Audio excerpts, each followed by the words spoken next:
The Legend of Zelda is a tradition that's been running for 30 years. It's a formula that has been so enduring and popular that Nintendo has understandably been loath to mess with it. And every Zelda game follows a certain reassuring path. Until now. After the first 5 hours, it's already clear that Breath of the Wild for Switch and Wii U is a totally different kind of Zelda game. In fact, it's the biggest shake-up the series has ever had. Here are 11 reasons this is the most radical Zelda ever. It's really actually properly open world. You start on an isolated plateau, and you'll need to jump through a few hoops to get the paraglider item and jump off it. But after that, you really can go anywhere and do anything you like. You could run right up to the final boss, Calamity Ganon, if you really wanted, though you definitely wouldn't last long. There's a main quest to guide you through the world, but you can ignore it if you prefer and set off in an entirely different direction. Of course, you might come across monsters that are too strong for you, but you get more hearts by clearing mini-dungeons called shrines, you get stronger by collecting better gear, and you get buffs by gathering and cooking ingredients. You can do all of this just through exploring. The sense of freedom really is intoxicating, and there aren't many other genuinely open games this side of a Bethesda RPG.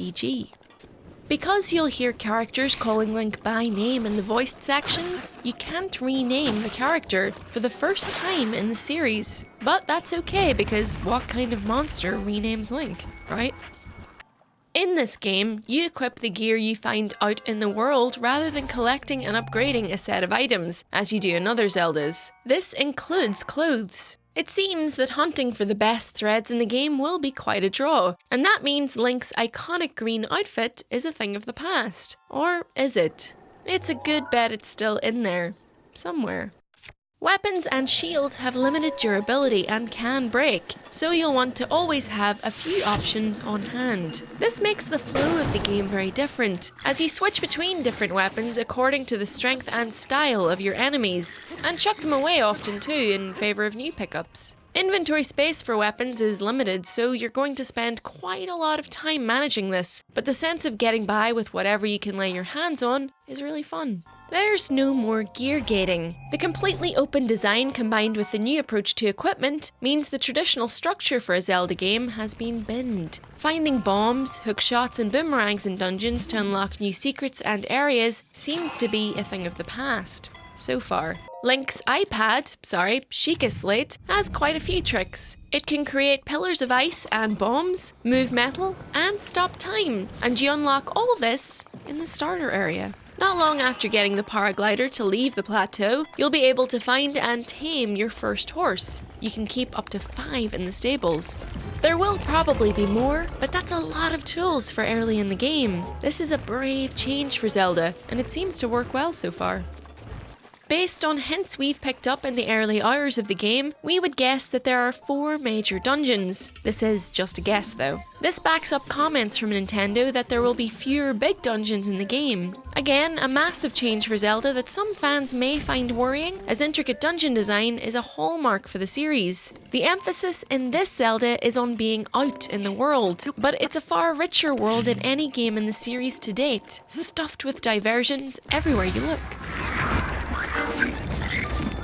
On the plus side for dungeon fans, there are around 100 shrines in the game. These are sort of mini dungeons that function like the set piece rooms in classic Zelda dungeons. There are physics puzzles, combat tests, and more besides. And finding the shrines dotted across the world is a game in itself. Spotting them from high points or using the Sheikah Slates sensor. Say that 5 times fast. Zelda games have never really focused on crafting before, but in Breath of the Wild, it's at the core of the game. It's all about cooking up meals and elixirs that refill your health and grant various buffs. Defense, protection from cold, speed, stealth. You'll get ingredients from foraging, hunting, trading, and combat, and it's all just as crucial as equipment in making Link more powerful. It's really hard. You'll see the game over screen a lot more than you're used to in Zelda. This game is pretty tough. Enemies hit hard and the environment is harsh too. New enemy types need to be approached with caution. You need to learn their weaknesses and the best tactics for fighting them, and if you haven't seen them before, chances are it's stronger than you. There are world bosses too that can utterly crush you if you're not careful. You also need to pay attention to environmental hazards like cold and protect against them with gear or buffs. And in that sense, this is almost like a survival game. Between this, the need to replace your weapons regularly, and the importance of gathering and crafting, there's a strong feeling of living by your wits in the wild that's totally new to Zelda.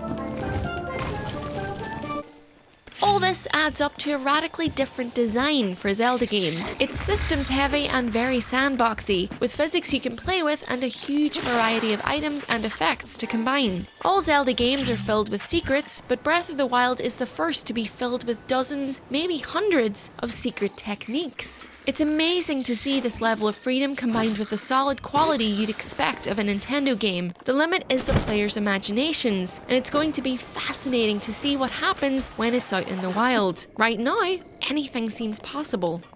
If you hadn't guessed already, we're having a lot of fun with Breath of the Wild so far. So the fact that it is so radically different to the Zelda games that have come before it really doesn't seem like a bad thing. What do you think? Let us know in the comments below, and if you enjoyed this video, don't forget to like and subscribe for more from Eurogamer. Happy hunting!